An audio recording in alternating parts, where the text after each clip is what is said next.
What's up, guys? Welcome back to another episode of Neek Game Break, the show where we talk about all the latest AAA games. This is a very special week because, of course, it's E3 week, so it's Christmas for all of us. Yay!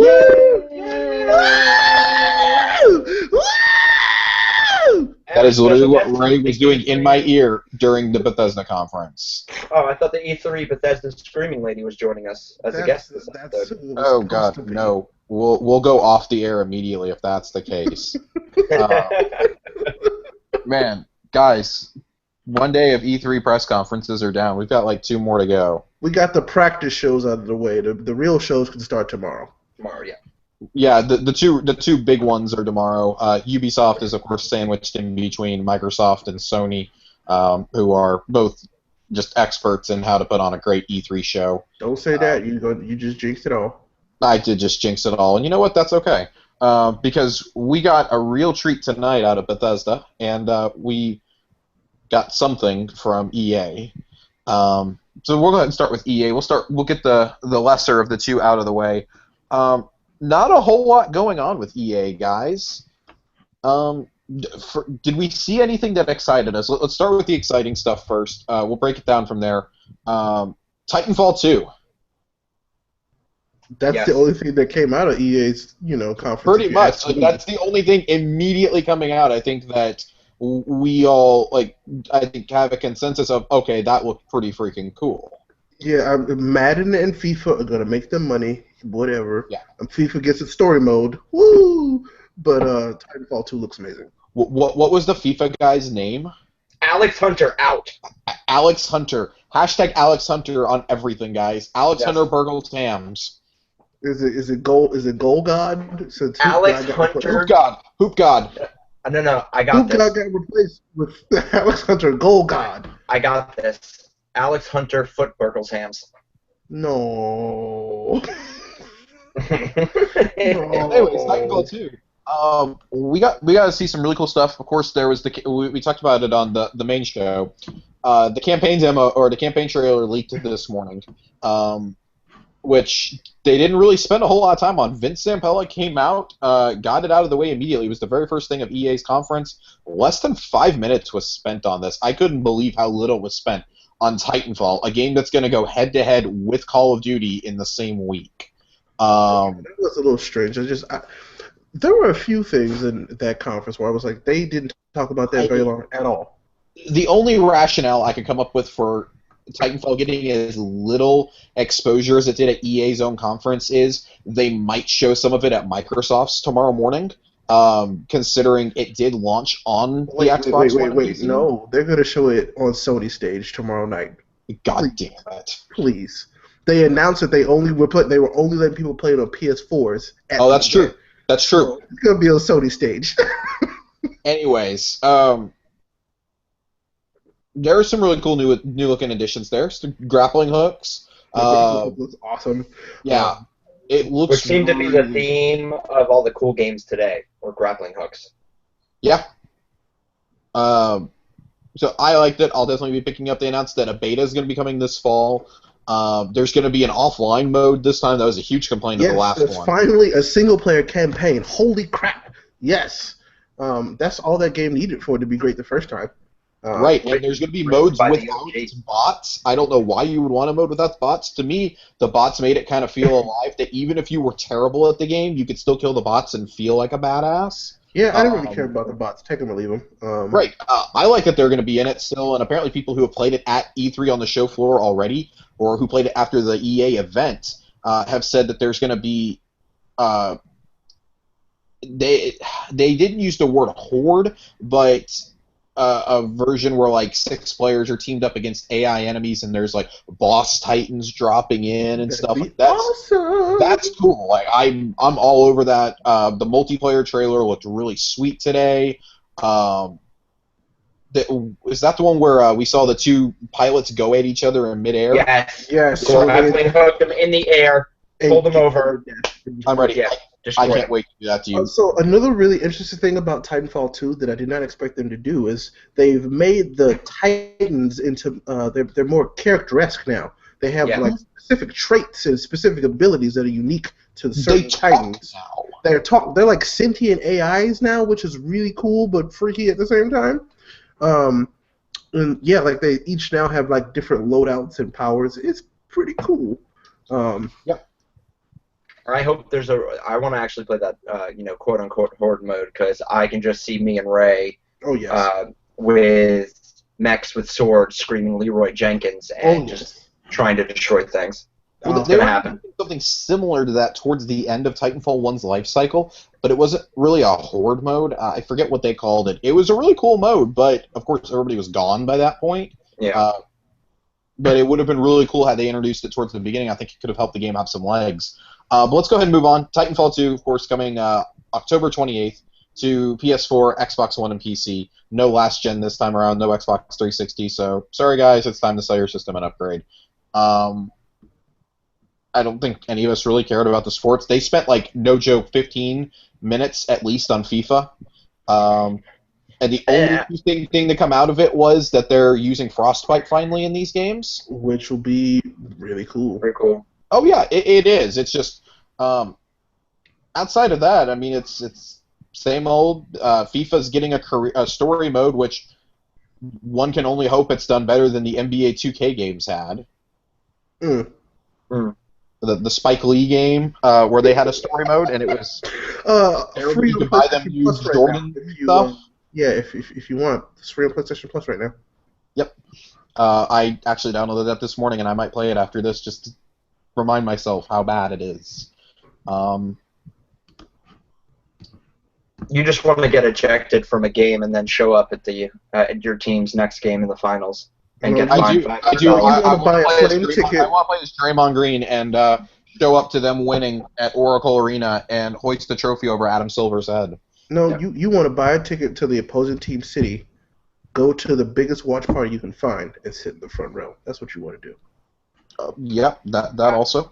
That is a great plan as well. Maybe host a barbecue. But, moving on to other interesting things. Mass Effect Andromeda, we thought this was going to have a huge presence here. We thought we got another dev diary, essentially. It was hey guys, we're still working on that game, but look forward to it. Biggest letdown of that entire conference. Seriously. I think this was all... They said a couple weeks or was it a month or so ago that it was delayed until Q1 2017.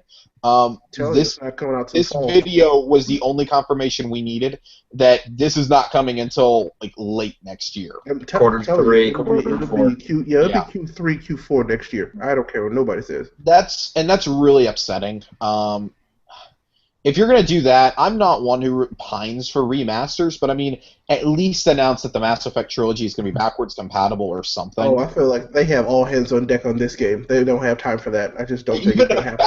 I'm not even saying a remaster. I'm saying a backwards compatible version. Still, I don't think it's going to happen. If anyway, it'll be on Microsoft's console. Yeah, that's where you'll get it. You got Mass Effect 1 already. It was the first game backwards compatible. Yeah, so you'll get 2 and 3. I'm sure then. Yeah. Yeah. Since they finally cracked multi-disc within the last month or two. Gives us hope for Blue Dragon and Lost Odyssey. Better happen. But what we saw of Andromeda, the cinematics and such, it looks really cool. I'm really excited for it. I'm not a huge Mass Effect guy. I've never played 2 and 3. That's why I'm asking for the backwards compatibility. Oh, man, okay. If you're listening to this. It is on my backlog. That's why I'm really asking for it. I want to get to it this summer with the rest of my ridiculous backlog that Ray and I have talked about. On the top of your backlog. Nope, it's not. Close to the top. At least close to the top, like. It's close to the top, but it's not at my top. Like top 5, like for real. Top 3, maybe. Oh, God. So... you guys are much bigger Mass Effect fans than me. Did this excite you at all? So, I honestly was. I was annoyed that they just weren't showing anything. They showed new. It was a new teaser, and so my eyes kind of glazed over, and I decided to do something else while they were talking about it because I was like, well, they're not actually showing me the game, so I'm not really too clued into this. So I just kind of ignored it, honestly. Similar to Ray. For me, it actually reversed my hype for it. Mm-hmm. I was just kind of like, yeah, you know what I mean? Like I don't know, it's like putting a carrot on a stick, but the carrot's made out of plastic, and you already know that, and you're like, I don't even want this anymore. Just get it out of my face. Like, either show me something or, don't show it at all. Show it in a sizzle reel and be like, Right, exactly. Like you teased it last year. That was the tease. Yep. And then you teased it again. We can't keep doing that. That's kind of what I was getting at. It's getting annoying. It's becoming a trend, it seems, with EA.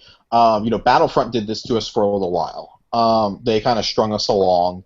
And I don't remember if that was teased at 1 or 2 E3s before we finally saw it. The Division, of course, was teased for several E3s before it came out with Ubisoft. Same with Watch Dogs.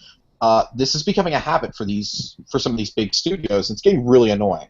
Yep. I kind of feel like these teases wouldn't be such a bad thing if it wasn't the actual EA conference. I kind of feel like this conference didn't even need to be a conference. Like, it should have been, whatever games are more hyped on Xbox go into the Xbox conference. Whatever games are more hyped go onto the Sony one. Because not only was the conference didn't show anything that was noteworthy. I mean, even if you're a FIFA fan, you can't be like, oh, they're so amazing.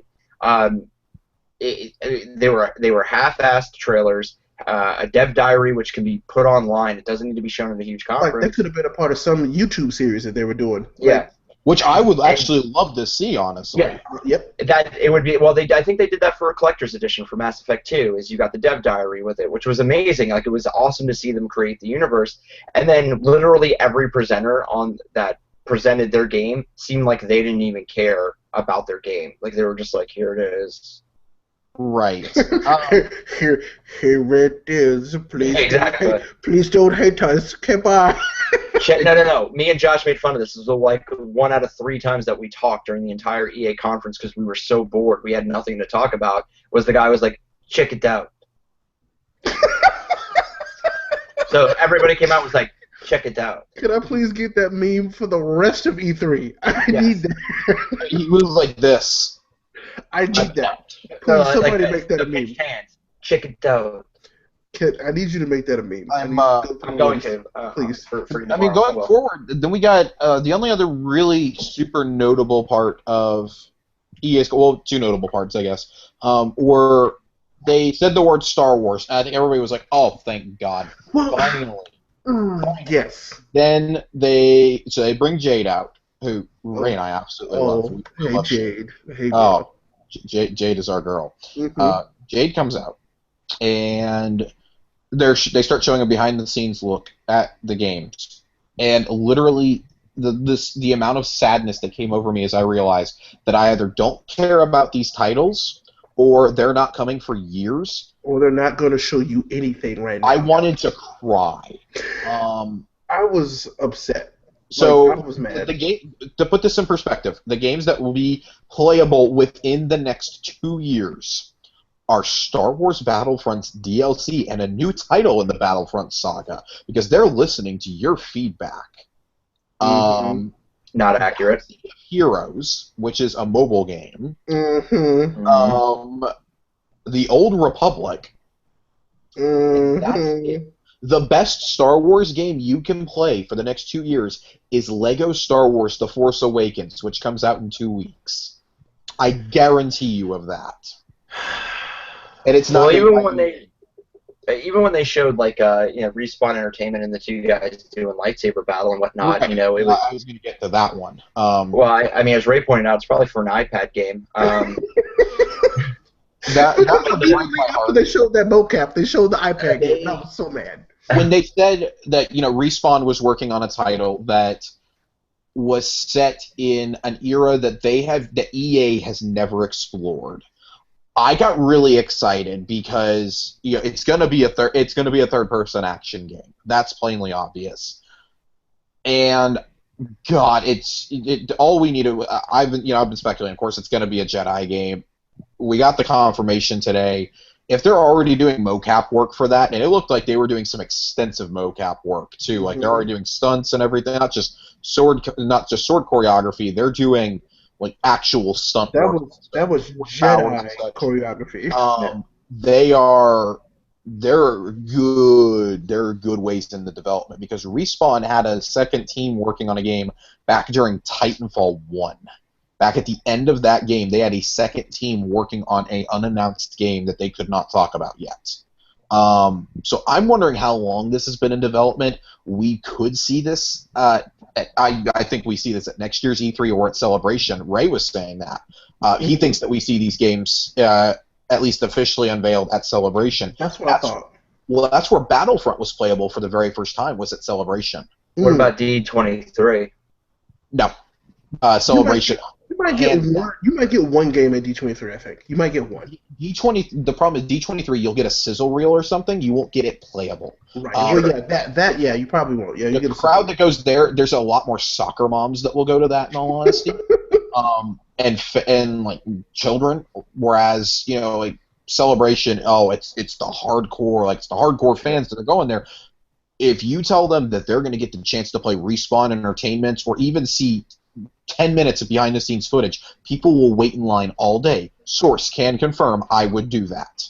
Just this new Jedi game, if it's by Respawn, my Jedi better be able to wall run, like in Titanfall. So I want to be able to go and find the crystal for my lightsaber and build my lightsaber. I want to be able to do cool Knights of the Old Republic too. Oh man, I want to be able to do that. Then they showed Amy Hennig. Okay, so this is the first time we've gotten to see Amy Hennig's game. Why we have not seen anything on this beforehand has just continually baffled me and upset me, quite frankly. She's been working on this game since she left Naughty Dog, and that was forever ago. It seems like that was basically the launch of the PS4. Oh my goodness! Or shortly after. And for reference, that was about 3 years ago. That was almost 3 years ago. Jeez Louise. 3 years? No. Yeah, over 3 years ago. That had to be 4 years ago. She left 3 years ago. She left shortly after the initial announcement. Mm-hmm. What I was telling you, Josh. That quick little glimpse, though, that's all I needed. Doug Chang, for those of you who don't know that name, did all the concept art for The Force Awakens. And he was spoke in this video. Ray, go ahead and tell them what you told me. I was like, I guarantee you, this is what Star Wars 1313 ended up being. This is what this is. That's this game that Amy Hennig is working on. It's the Star Wars 1313. I remember seeing Star Wars 1313 and losing my mind because it looked so awesome. And I really feel like that's what Amy Hennig, they took that project and they were like, well, we're going to scrap the initial concept, but we're going to keep this game. And so now that's what they're working on. Well, the little scene they showed of the guy walking out of the door and the TIE fighters flying over real fast, and it looked like battle was going on, was cool looking. I've gone back and watched that. I've gone back and watched that scene multiple times because, of course, GIFs surfaced on the internet immediately. I've watched that on a loop several times, and it's just the feel of that as he comes walking out, the way he's walking and the way the world is built, it already feels like this is like a spiritual successor to what 1313 was supposed to be. It's going to take place in the underworld. You just kind of get that feeling already. And I'm really, really excited for that. I want to see what this takes on. If they showed us just that little glimpse, this is a game I think we get officially unveiled at Celebration next month. Right. That, or I still think we might get 1 or 2 of these games on the stage tomorrow. I don't know, but maybe. If we do, I don't know. Because think about it. That's a big name to get. If Microsoft or Sony gets a Star Wars game on their stage, that's instant buzz. Sony had Star Wars on their stage last year. Yeah. So I don't know. It could be, but they could be holding it for a Celebration. So. I would almost say it's going to get, because Celebration is less than a month away, Celebration London, I would almost say it's going to get held for that. Yeah. Because last time it took place 2 months before E3, so they got a chance to get out ahead and build the hype, and then they showed extra at E3. So you never know. I honestly think Celebration could be where we see the Rogue One content for Battlefront teased. That'd be cool. So, because they have said that's going to be the final DLC for Battlefront. When do I get to go to space in Battlefront? Not before Halo. Not before Infinite Warfare. Yep.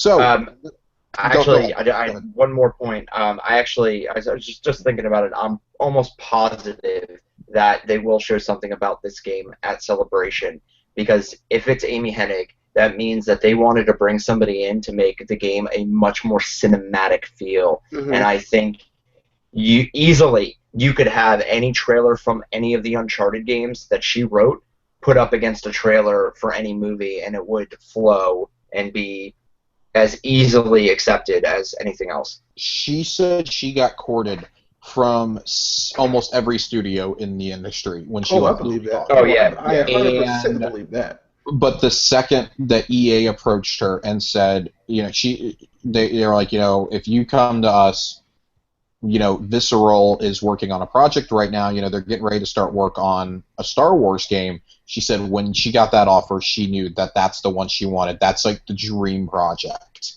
I would And love to write a Star Wars anything. just hearing that sentence is all I ever needed to hear. Yeah. I have immense faith in this project. It continues to be, this and Respawn's Star Wars game continue to be two of the most anticipated ones I have, even though I've seen nothing from them, just because of the talent attached. You're going to the team that made Call of Duty 4 Modern Warfare is making a third-person Jedi game in. Oh, I can't get over that. But we do need to move on. We have a whole other conference to talk about. Guys, any more final thoughts on EA? I wasn't really going to talk about Battlefield 1. I don't know if any of us actually stuck around to watch that. EA, you've done better. I know I turned it off. Not that it doesn't interest me. I actually had something I had to go tend to. I watched it all the way through. Okay. So did I. They've done better. By the way, if you have an Xbox One, EA Access, the vault is open. It's free for you to use through the Well, the 23rd, right? 22nd. 22nd. So that's something cool that they've been doing since, I don't know, 2 or 3 E3s ago. Yeah, it's pretty since cool. it started, they've done it each E3 since. They've been extending the time. There's some 360 games in there also. Yeah, so that's pretty cool. Check that out. But like I said, this conference overall, it's been way better in the past. I honestly think that I would have liked to have seen Plants vs. Zombies again, but hey. Well, we did just see Garden Warfare 2. Yeah. I personally would have liked to have seen another Peggle. Peggle would have been cool too. But I don't know. Like I said, they've done better. I just wish they had actually tried harder. It looks like they didn't try very hard. It was just something they had to do, shooters. and so they did. Yeah. For Battlefield, the only thing I had to say about it. Battlefield. Was hashtag Bring Back Bad Company. Yes, please. Okay, no, I can't even front. I watched the multiplayer event that they did afterwards. The multiplayer does look like a ton of fun. Especially with fiery zeppelins falling out of the sky. Yes, with the zeppelins falling out. So the zeppelin, in most games like that where they have like a scene change, it's scripted. It's automated. It happens the same way every time in games like that, right? In this game, no. When that zeppelin gets shot out of the sky, it falls wherever it's falling, and then it's there on the map. So it changes the landscape of the map wherever it falls. It's not scripted, and that's awesome. It's really cool. The one that they showed falling actually annihilated a little village. Yeah, it fell right on top of it, just destroyed it. There was a small part of the map that it just absolutely destroyed. It was really cool. So I'm not gonna front and pretend like I didn't enjoy that, and I'm looking forward to it. I just have to. I want to play it first before I can actually get into it, because the last Battlefield I played was Hardline, and I bought that game brand new, played it for a weekend, and I hated it. So I'm a little skeptical. So we'll see. It looks a lot of fun, but until then, I'm gonna have to play it first. I'll be either game buying or red boxing this one. I really want to play the campaign. I do enjoy playing through those, even though they're usually superfluous. Going back to an era that's not a modernistic game is really intriguing to me. I'm one of those who wants a World War II Call of Duty or Battlefield game again. So, I'll play this a little bit. I will not be picking it up permanently, though, even if I really enjoy it, because Titanfall 2 and just the onslaught of titles coming out this fall. This is an instance of voting with my wallet, and just as much fun as I've had with Battlefield 3 and 4 over the years, my days of playing massive shooters like that are over. I'm done. Says the guy buying Titanfall 2 and has been playing Halo 5 regularly. But guys, any final? Ray already shared his final thoughts on EA. I've shared a lot of mine. Kiku, any ones before we move on? I kind of threw it out there when we were halfway through it. I personally don't feel that this should have been an actual conference. They could have easily put those games into other people's conferences. They really need to find presenters that seem enthusiastic about their titles. I put out on Twitter, I was like, it's like they had a Valium party. Everybody was very monotone, just uninterested. It didn't make me interested in what they were presenting. And again, it was all, teaser stuff. Like there was really nothing that they were like definitively coming out, in 6 months or on this date. There's, all of this stuff could have been done online. We didn't need a conference. They shouldn't have wasted their money. And you can tell by the crowd. The crowd, like I had gotten better applause the first time I actually used the toilet by myself for my mom than that entire crowd gave to the entire EA. Was there a crowd? Well, I don't know. I couldn't tell. EA is pretty good with crowds in sports games, like installing them in and making them sound realistic. So it's possible that it wasn't a real thing. E3 Bethesda woo girl. All right, guys. Well, speaking of Bethesda, we're going to move on to Bethesda. Wow, this conference. They hit all the wrong notes. Bethesda hit all the right ones, in my opinion. I won't say all the right ones, but they hit some real. Most of the right ones. We're going to start at the top of the show with a little Easter egg that, as the show was starting up in the command prompts, some eagle-eyed viewers caught it and have screen capped it. It's now circulating Twitter, of course, Twitter, NeoGAF, and Reddit, where they really subtly revealed there is a new Wolfenstein in the works. New Colossus. Or Old Colossus? Is it Old Colossus? New Colossus. New Colossus. Okay. And I'd just like to say that I would like half a point for calling this. Because while it wasn't officially announced, it is technically announced there. Well, that entire feed, I actually, when we were watching it together, Wolfenstein was I think the last one, and I saw it, and then I got sidetracked by what they were actually announcing. But I was like, oh, is that what this is? And then I remember you saying that. I remember you saying that, but I completely missed that part. I was totally focused on Quake, totally focused. Oh yeah. Right. So the first reveal, of course, we got, they kicked it off in a huge way with the return of Quake. We haven't seen Quake in, an entire console cycle, essentially. Quite some time. 2006 is when we saw Quake 4, and that wasn't a real Quake game.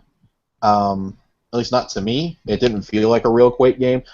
This, even though it was purely cinematic, I think goes a long way towards instilling faith in the fan base. Going back to arena-style shooting. Yeah. I know Ray got really excited.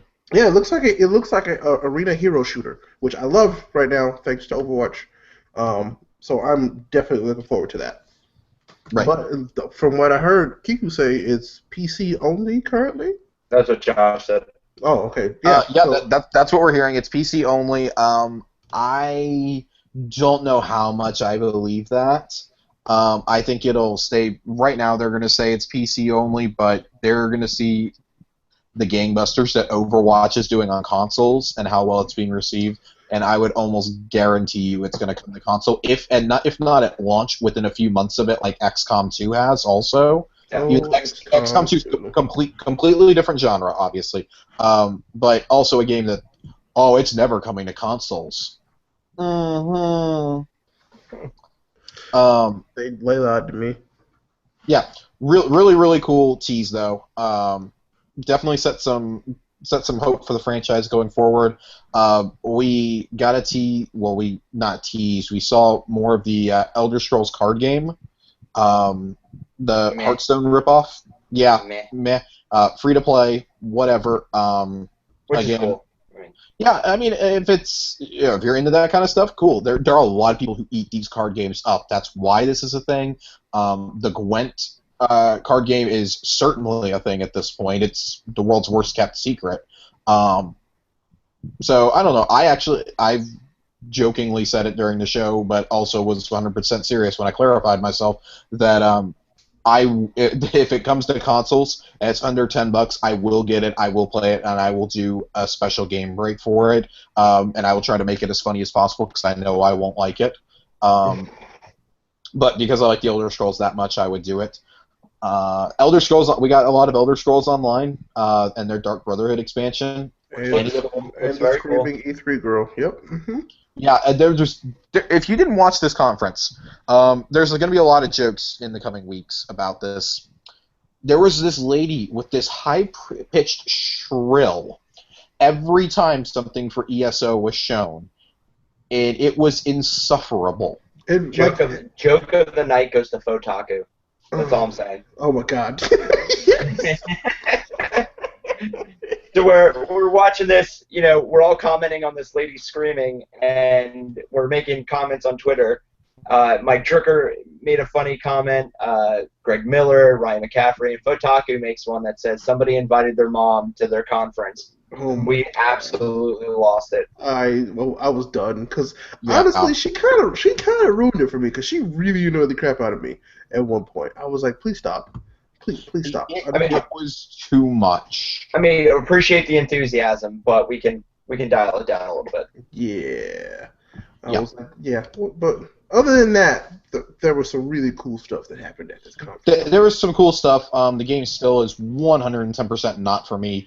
You will never get me to play ESO, not even a little bit. I told you, you couldn't even have given me $1 million, which they offered at one point, for me to play Elder Scrolls Online. So there's all that. Then there's the other Skyrim related, there we go. There's the other Elder Scrolls related announcement. Skyrim Remastered coming to consoles the same day as Titanfall 2, October 28th, with updated textures and everything. It looks gorgeous, and mod support. There's no going back. Mods have to be in every Bethesda RPG going forward on consoles. They unleashed a monster with Fallout 4 mods. I'm really excited about this. I am too. So Bethesda has proven to me that these consoles are powerful enough to do these very PC-like things. Yep. So I can understand people like, it'll never be a PC, blah blah blah. Oh no, we getting there. We getting functionality like a PC now. So I ain't even mad. I'm excited. This is good. Right. Of course, I'm very excited about it. I definitely want to pick this up. I haven't played Skyrim in a couple of years now, since I sold my 360. And before that, I had packaged it up, bundled it up. Very excited to get back into that world. I go back to Tamriel. So let's do it. I'm presuming all the DLC is included with it. No way you can't do that. So very excited. The one I got very excited for it they showed was Friendly Dragons. Yeah. I want to see that play out, but after seeing the mods in action on console with Fallout 4, like the one that I love the most is there's one that puts all sorts of flora and fauna all over the world, like puts trees and grass and everything all over it, basically as if the apocalypse had never happened. It almost feels like you're playing a completely different game, and that's why I like it. It lets console players now experience that. And I don't have to listen to this. Well, if you want to experience that, go get a PC. No, if I want that, I'm gonna sit on my fat butt eating Haagen-Dazs and playing it on my PS4. That was very detailed. That was extremely detailed. But no, really, it's showing the mods coming to consoles shouldn't be as big of a deal as it is, really. But Bethesda's the publisher who's doing it. Yeah, and I like it because for an RPG game, it's acceptable. It needs to happen. Well, I mean, a lot of people put so much time into these games. Like, my original run on Skyrim was 88 hours, which is not a lot of time comparatively to a lot of other people. No. Same thing with Fallout 4. So if you can add mods and, change the way you play or the way the world looks, I mean, I got excited when they showed the Giddy Up power armor for Fallout 4 Yes, you on did. those, stupid toy horses. I just liked it. Like I was like, I would run around like that because it is the most ridiculous thing ever, and I am one of the most ridiculous people ever. Let's do it, you know. The conveyor belt, all the stuff that they're bringing, you know, as part of DLC, which are technically mods, like the conveyor belts and the ball tracks and all that stuff that have no purpose other than to just live in that world and have fun with it. Right. I mean, let's go ahead. Let's go ahead and move on into that, if you don't mind, Ray. Nope. In the Fallout 4 DLC, you know, we saw some small expansions that'll be coming. You know, like Kiku mentioned the conveyor belts. You know, we were laughing about some of them, but they're really going to enhance, you know, the settlements even more. Which Like it enhances the entire world of Fallout. we all It got really hooked on the does. settlement building, I think, in Fallout 4. I started building a giant fortress, and now with the mods, you can do it even more. Wait, can I tell this story?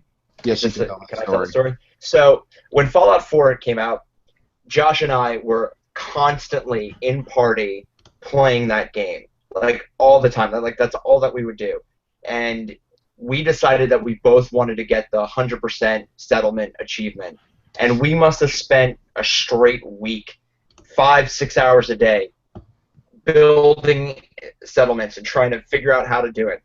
So that stuff is like crack to us. You're going to give us more stuff to do in the settlements, make them bigger, make them cooler looking. You're going to let me be able to drop cannonballs onto somebody in a stockade from a ball track. Like it's one of those crazy, you know, wacky machines. Cool, let's do it. I'm excited. Yeah, this looks really cool. I got really excited for the big DLCs that they were teasing, though. Nuka World. Woo! That came out of nowhere, but I love it. I feel that's like one of those things we've always joked about. Mm-hmm. But to actually get that was awesome. There was something else. What was the? There was another big piece of DLC. The Build Your Own Vault DLC. Build Your Own Vault. That was the one I got really excited for. I don't know how much I'll do with it, but that's basically giving me an excuse to build another settlement, except underground. So that's the worst thing you could do to me, Bethesda. Well, I mean, this would be the version of Fallout Shelter that I actually care about. Yeah. This is Fallout Shelter in Fallout 4. Bethesda's continuing to prove that the Fallout 4 Season Pass was a ridiculous steal at $30, and why they needed to up the price, and they're justifying that now too. If you enjoyed the base game, especially the settlement building, it's worth it. I've heard nothing but great things about the Far Harbor DLC. I personally liked Automatron. I'm looking forward to diving into Wasteland Workshop in the next couple of days, and the Far Harbor DLC. It's a great steal right now. It's a great deal. Yeah. It's been on sale a lot too. Definitely get it, pick it up. Maybe if you haven't picked up the base game, wait for the full Game of the Year edition to come out. It will come, but you can buy a digital deluxe, I think, for $100. It's a ridiculous deal. $109. $109 for all that content. Yeah, I'm gonna put it to you like this: if you haven't played Fallout 4 and you've been debating about getting it, and you're like $109, is it worth it? More than worth it. Yeah. It's just more than worth it. Fallout 4 and any Elder Scrolls game, I don't think Bethesda has ever put something out that was not worth the cost of admission to play that game. No. Right? Like, I mean, it always enhances the world. It always gives you more stuff to do, have more fun in that world. Game is free. Yeah. And don't forget, all the mods are free.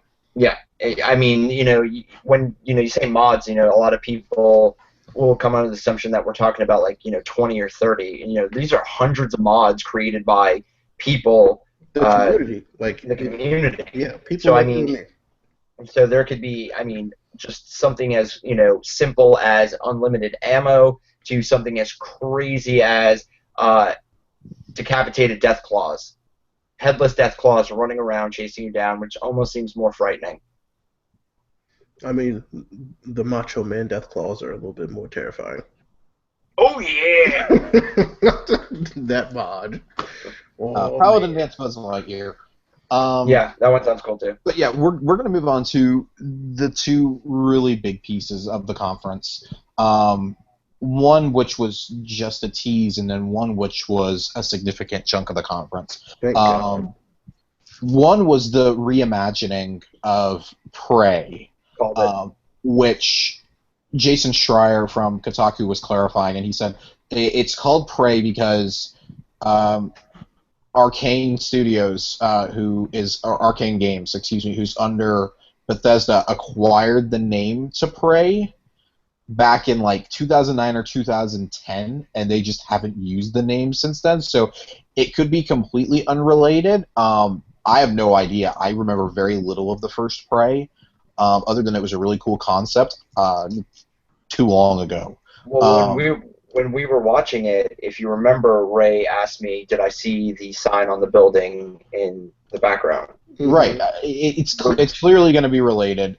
We just don't know if it's going to be a direct sequel or if it's a reimagining. It looks like it's going to be a reimagining. Yeah. It definitely looks like a reimagining or even a reboot. A full reboot. Probably a reboot.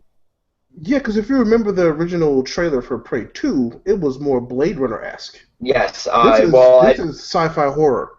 Yeah, which, I mean, Prey 2 was, the way the trailer was set up was that you were a human who was abducted and left on a distant planet, and you took over as a bounty hunter, and you were bounty hunting criminal aliens on this planet. This game looks nothing like that. Yeah, this looks completely different. Completely different. A little disappointed that they're not using that premise, but this looks like a spiritual successor to Dead Space, and I'm way okay with that. It looked absolutely phenomenal.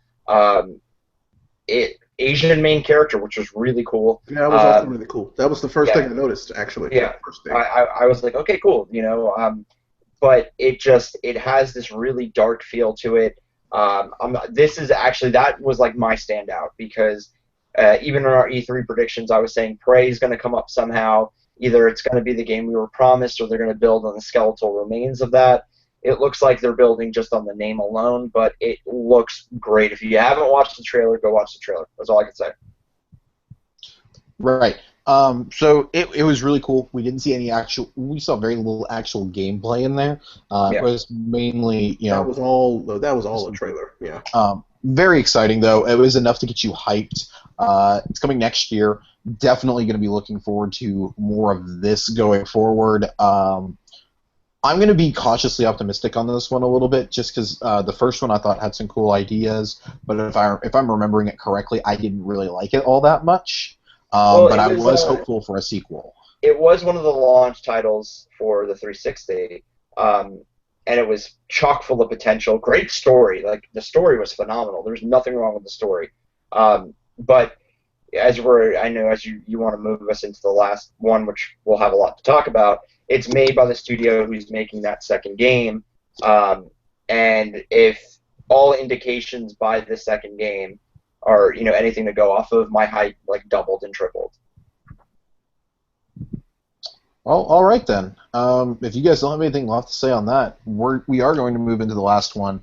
The big game that Bethesda was clearly showcasing, their one for this year, Dishonored 2, which Ray was super excited for coming into tonight. Yes, I've been really excited about that game. It came out in 2012, probably like it probably was my game of the year 2012. Been really excited about the sequel since they announced it last E3, but we only got a trailer, and we haven't seen anything since last E3, which was like really, really like good, because that's what they do.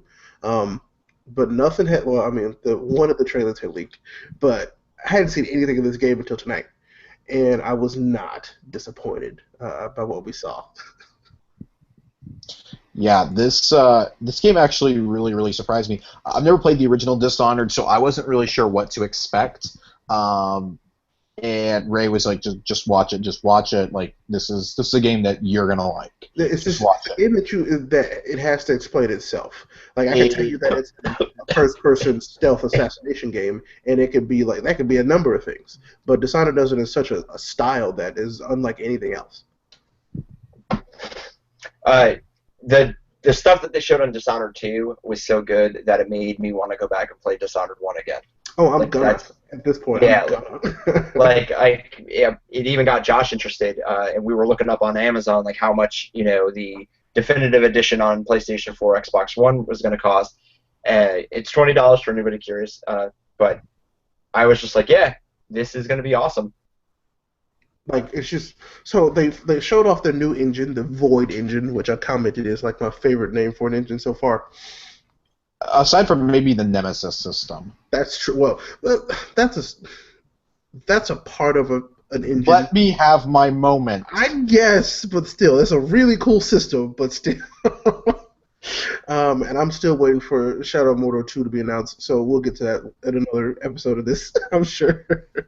But yeah, so Dishonored 2 is just it's got its own art style. So it doesn't go for a hyper realistic art style, which I'm really happy about because everything is doing that now. It pretty much takes place. I think they said it takes place 15 years after the events of the first Dishonored. You get to play as either Corvo, which was the main character in the first Dishonored, or Emily, Corvo's daughter, who was also a part of the story in the first Dishonored.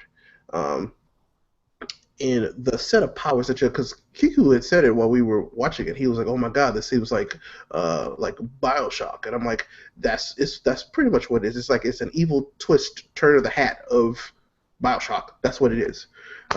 It gives you all the fun powers that you get in BioShock up to like 10."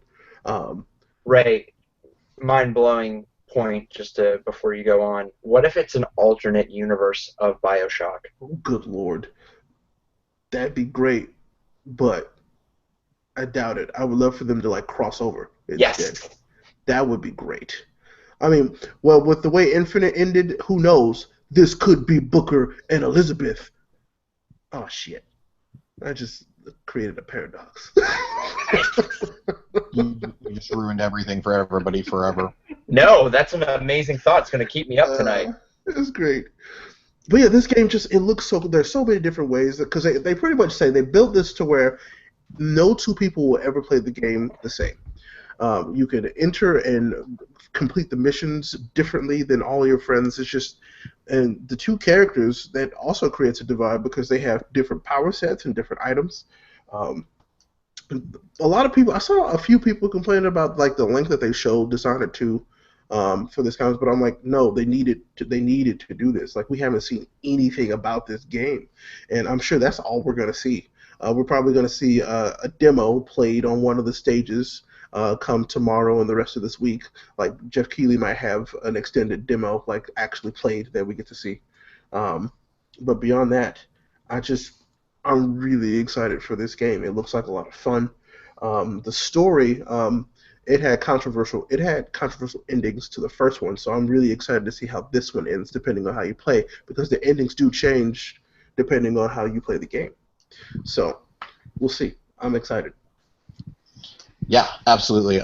Very, very excited for it. And then during the conference, they were also alluding to, well, not alluding, they were saying that if you ordered the special edition, you were going to get Dishonored 1 Definitive Edition for free with it. Yes. But it's looking like that may be for the standard editions also, because the Steam page is up and you're getting Dishonored 1 Definitive Edition with that if you pre-order. Actually, I don't like on Steam. If you already own the Legendary Edition, you just get upgraded to this version for free. No, wait, yeah, there's some weird stuff going on right now. Yeah. So I'm sure they'll clear that up here in the next week or two. Because they got some explaining to do about a few things. And I know we were speculating about it earlier. The Skyrim box art is out. You are getting all 3 expansions in there: Vanguard, Hearthfire, and Dragonborn. Okay. There were a few that I couldn't play because it didn't work on PlayStation 3 for a while. Womp womp. Right. And just to be completely safe, I will be playing this on my Xbox. Burn. I had to throw some shade in there. Statistical burn. I mean, but it's legit. So, it's a Bethesda game. But yeah. So all that being said, man, I think we all saw a lot from Bethesda that we were excited for today. I mean, in the case of the Fallout 4 Season Pass, I don't know if either of you invested into that already. Yep, I bought it the night that I bought the game. $25. Okay. Yeah. I bought it before the price hike went up, and I've never been happier to jump on something considering Far Harbor itself is $25. So that's really good. Some great content coming there. But in terms of upcoming stuff, I mean, just for the rest of this year, Dishonored 2 and Skyrim remastered, those are both really exciting. I will give that card game a go. I mean, who cares? It's free to play. Who cares? It's not like you're sitting here saying you must pay $30 or pass. Um, and Who then, talks like that? you know, it's late. I'm having fun with this. Okay. So overall thoughts on the conference, boys? Yeah. No. I want you guys to go ahead and go first. So, well, like I was telling you earlier, this conference, a lot of people are like, "Oh man, that conference was lame." Blah blah blah. I'm like, no, this conference was solid. We strangely we haven't been seeing the energy that we're used to for these conferences. I'm not sure what's happening with that, but coming off of last year when they announced one of the most anticipated games I think almost ever with Fallout 4, it's hard to follow that up. Like it's really hard to follow that. So I mean, good conference. If I had to give it a number, I'd definitely say it was for me probably a 7 out of 10. Honestly, like just easy. And 7 is stretching it only because I'm really biased about Dishonored 2. So My thoughts mirror Ray's exactly. I would also give it a 7 out of 10, mainly because they announced Prey, which was one of my predictions, even though different than what I thought it was going to be. The one thing, though, that I kind of feel was missing from all the rumors and predictions was that we thought we were going to get a Bethesda, like a new IP from Bethesda themselves, and that didn't appear. That didn't materialize at all. But I do think that while it was a solid conference, it also cements Bethesda and ZeniMax as top three at least developers and publishers out there. Important to point out the publisher with Arcane Studios and ZeniMax and Bethesda all being separate developers as well as a combined entity, because everything that's coming out is either solid or fantastic, right? Like there's nothing coming out that you're just like, what? So looking forward to everything they're putting out. Not the card game because I just don't care about that stuff. But I mean, for anyone who does, it looks like it's going to be good, right? So I'll go ahead and add mine before we spin out of this altogether. I really enjoyed it. I mean, I'd go ahead and probably say about 7.5, just because I'm really, really, really sold on all of the Fallout 4 DLC, the Skyrim remaster, the teaser for Prey, and Dishonored 2 is what really pushed it up there for me. Otherwise, I think it would have been kind of but I really like that all the presenters. The presenters are the ones who also develop the games. They're genuinely excited for what they do, it seems. They love what they do. It's not a bunch of guys in suits up there. At EA, the only person who seemed excited for any of it was Peter Moore, and that's because Peter's been in the industry. Peter is a huge reason why Xbox and Xbox Live were big in the mid-2000s. Yeah, Peter Moore and London were actually way more excited than the actual conference. I'm still trying to figure out why Peter Moore was kept in London and Same. not in Why didn't they just LA? have Peter Moore in London do the entire thing? It would have been way more hype. I was really waiting for him to unveil a new IP by rolling up his sleeve and having a tattoo on his arm as a throwback to the Grand Theft Auto 4 and Halo 2 days, but it did not happen. Some really great things coming from Bethesda, but of course, I am, like you guys, looking most forward to tomorrow with Microsoft starting at 11 a.m. or 11:30 a.m. Central Time, and Sony tomorrow evening at about 7 or 8 o'clock Central Time. Both are going to be absolutely stacked conferences. Phil Spencer, who's not normally a hype guy, he's building hype for once. He's like, this is probably one of the most important days that Xbox has ever had, which is weird. He doesn't say that about E3 ever for them. He just says, oh, we're looking forward to a great show. Yes, dude. they have to have a really good show. They do. This year. They actually do. They have to have a really good show this year. With all the leaks we discussed on the main show, it does seem like they're going to have a really good show, and of course Sony's going to have a great show as always. So looking really forward to what Adam and Shuhei have for us over there. So just one more thing about this conference, I appreciate all of Bethesda. Everybody who was on that stage had on a pride ribbon. I really appreciated. Yes. Yeah. Yes. So good ups to you guys. This is good. This is our community also needs to come together and realize that this is important. It won't win as long as we're together. So I appreciate them for that. I appreciated that, and then it made me instantly sad again because I had the stream pulled up on YouTube, and so all the comments are of course going up in real time on the feed, and the amount of hate speech I was seeing in there was appalling. That's why I made my window big. Yeah, I always go full screen. Never chat. Nope, never chat. I only had it like that so that I could be switching into our group message and something we had going and have my Twitter feed up. That was a mistake. I should have just closed them all out and been on mobile. It was so appalling, the things that I was seeing, and at times when I see things like that, either there or like in a Twitch chat, or I hear about game developers getting harassed, journalists getting harassed over a delay or over their orientation or over their gender, it makes me ashamed to be a part of this community. And then I see something like this with Bethesda wearing the pride ribbons, IGN doing their pre-show, giving talking about what happened in Orlando and what you can do to help and things like that. Moments like that make me really proud to be a part of this community, to be a gamer, to identify as a gamer. So, well, just since the beginning of time with being a gamer or gaming and whatnot, it's always the smallest people who have the loudest voice. There's a lot more people like us than there are of them, fortunately, just not as vocal. Yeah. So, that being said, guys, this has been part 1 of 3 planned special game breaks this week. Thank you for joining us. This has been a recap of EA and Bethesda. Tomorrow, of course, tune back in to hear us talk about our thoughts on Microsoft and Sony.